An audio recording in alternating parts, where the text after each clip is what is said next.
Tak beberapa saat, seseorang yang ada di belakang Mang Asep itu pun pindah ke sampingnya dengan sangat cepat.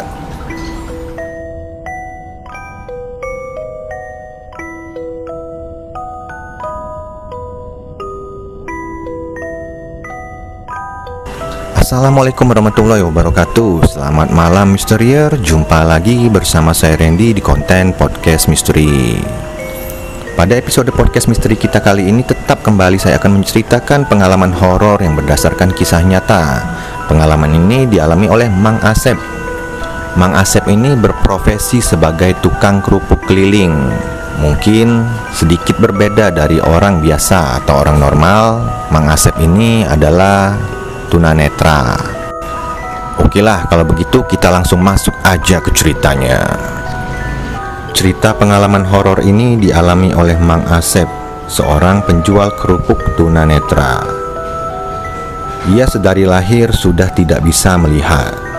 Mang Asep ini hidup seorang diri yang dimana kedua orang tuanya sudah meninggal sejak Mang Asep masih kecil. Ia memiliki 2 orang kakak dan 1 orang adik. Tapi Mang Asep tidak mengetahui kabar saudaranya itu sampai saat ini. Di antara saudara-saudaranya yang lain, hanya Mang Asep sendiri yang memiliki keterbatasan ini sejak lahir. Yang Mang Asep ingat, ia sudah sendiri dari kecil, dan dulu ada sepasang suami istri yang mengasuhnya. Tapi suami istri itu pun meninggal dunia. Sejak itulah Mang Asep hidup sebatang kara dan mulai mencari rezekinya sendiri. Dari tukang sol sepatu, tukang urut keliling, dan terakhir menjadi penjual kerupuk sampai dengan sekarang. Mang Asep ini setiap harinya berkeliling menjajakan kerupuknya, yang dimana ia tidak tahu posisinya berada di mana dan jam berapa. Yang ia tahu, ia kala itu hanya berjalan, dan ketika ia merasa capek, ia pun pulang. Memang keajaiban dari Sang Pencipta itu mahalah besar. Di sela kekurangan yang ada pada diri Mang Asep, kala itu Mang Asep berjalan yang ia tahu kondisi sudah larut malam, karena ia tidak mendapati lagi suara kendaraan yang ramai yang hanya lewat satu persatu saat itu. Mang Asep hanya menerka-nerka kalau waktu itu sudah lumayan malam. Saat itu Mang Asep hendak berjalan pulang. Di perjalanan yang ia tidak tahu dia di mana, sembari ia tetap menjajakan kerupuknya.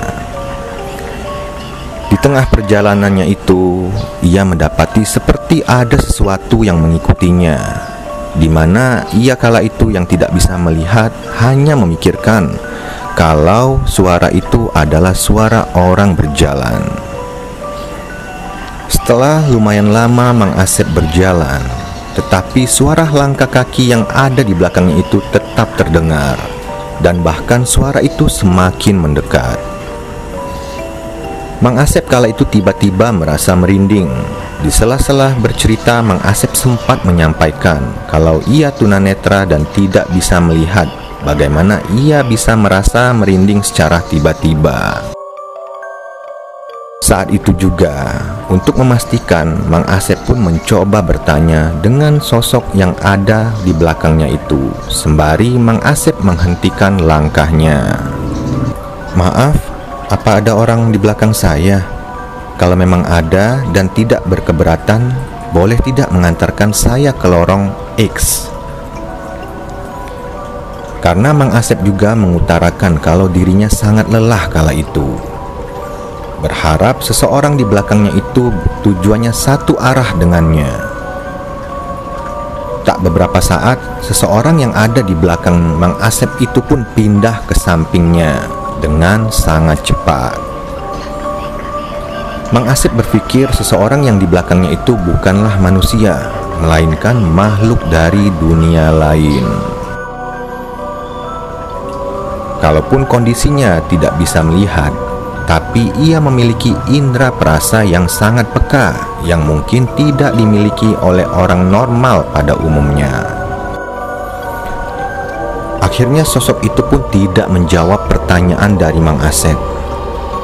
Tetapi sosok itu menuntun Mang Asep dengan cara memegangi tangannya, dan di sanalah sekujur tubuh Mang Asep serasa merinding ketika ia mendapati objek yang menyentuhnya itu sangatlah dingin. Mang Asep semakin yakin kalau sosok itu adalah hantu. Tetapi Mang Asep tidak merasa takut, dan saat itu pun ia berkata, "Untung saya tidak bisa melihat, jadi saya tidak takut denganmu. Saya tidak tahu wujudmu sempurna ataukah sebaliknya. Akan tetapi saya sangat berterima kasih jika kamu mau mengantarkan aku." Mang Asep pun mulai berjalan sedikit agak cepat kala itu, karena ia tidak perlu mengenakan tongkatnya lagi seperti biasa. Bahkan ia merasa saat itu ia tidak sedang berjalan. Wallahu alam. Tak beberapa saat sampailah Mang Asep di depan kontrakannya, karena ia sangat hafal sekali dengan aroma tempat tinggalnya. Saat itu juga ia merasa sosok itu sudah tidak memegangi tangannya lagi. Kembali Mang Asep mengucapkan terima kasih kepada sosok tersebut, dan sebelum ia melangkah masuk ke kontrakannya, ia pun tak lupa mengucapkan salam. Tak beberapa saat terdengar suara sayup-sayup di telinga Mang Asep yang membalas salam yang diucapkan olehnya. Waalaikumsalam. Oke, Misterier, bagaimana tadi cerita pengalaman horor yang dialami oleh Mang Asep? Semoga video ini bermanfaat bagi kita semua. Hal yang baik kita ambil dan hal yang buruk kita buang jauh-jauh. Sekali lagi saya ingatkan kepada kalian untuk tetap selalu support channel Merah Putih Creator dengan cara like di videonya jika kalian suka, komen, share ke teman-teman kalian, dan yang terpenting subscribe serta aktifkan tombol lonceng notifikasi supaya kalian dapat update video terbaru dari kita. Sekian, assalamualaikum warahmatullahi wabarakatuh.